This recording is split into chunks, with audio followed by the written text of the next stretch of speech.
Are true-false questions tripping you up on those exams? Let's talk strategy. These can be tricky, and they're often made that way on purpose. I'm not sure why, but the trick here that I found is to read them assuming they're true, and then look for a reason that they are false. So maybe the correct term was replaced with an incorrect one, or maybe there is a not hiding in there that shouldn't be. Now, names, numbers, and key terms are often candidates for this kind of switch out to see if you'll catch it. So let's look at some examples. First, we have this statement. The first president of the United States, Alexander Hamilton, served as a general in the battle for independence. Here, obviously, George Washington was switched out for Alexander Hamilton. Another example here, standardized measures of IQ have a mean of 100 and a standard deviation of 20. 20 in this statement should actually be 15. So in both of these examples, a name or a number was the target for a switch out. So those are two key pieces of information to pay special attention to as you are evaluating true-false items. Next, lots of detail also increases the odds that a statement is false. So for example, this statement. The attack on Pearl Harbor, which happened in 1941, is observed each year on October 7, Pearl Harbor Day. So there are lots of details here in this statement, and that increases the odds that there is something false here. Pearl Harbor could be false. 1941 could be false. October could be false. 7th could be false.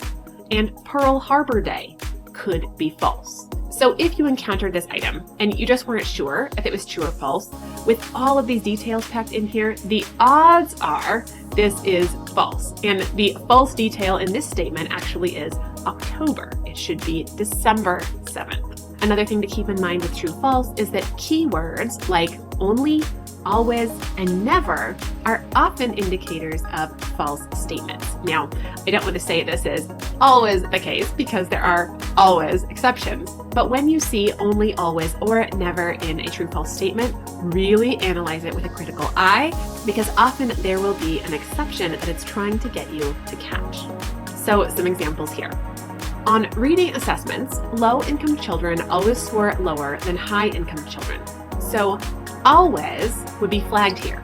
Yes, there is research that indicates that on average, low-income children score lower than higher-income children due to resources and a variety of other factors, but there can always be a low-income child that has a higher reading score than a high-income child. So that always there is a big red flag that this is likely a false statement. Another example, the only way to memorize lists is to use the chunking technique. So here, the chunking technique is one way, but it is not the only way. So again, seeing only in a true-false statement is often a flag that it is likely a false statement. Extreme preciseness is also often a clue that a true-false statement is false.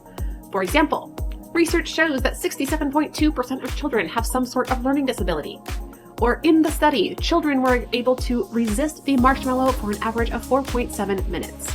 Now, while it is possible for these very precise numbers to be true, it's also relatively unlikely because, again, as we mentioned before, numbers are a frequent point of change out in these true-false statements.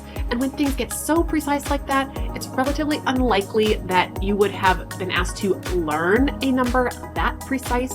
And so often, if you don't know whether this is true or false, it's best to guess false. Now, you don't want to spend too much time on true-false questions. It's so easy to overthink them, to go back and forth. If in doubt, and there are any of the flags here that we mentioned, mark it as false and move on so that you make sure you can dedicate your most effort to those items that are worth a lot more. Now, if you found this video helpful, you'll probably be interested in my next video, which is strategy on multiple choice items. So if that's out, it will be right up in the corner. Thanks so much for watching, everybody. Good luck with your studying.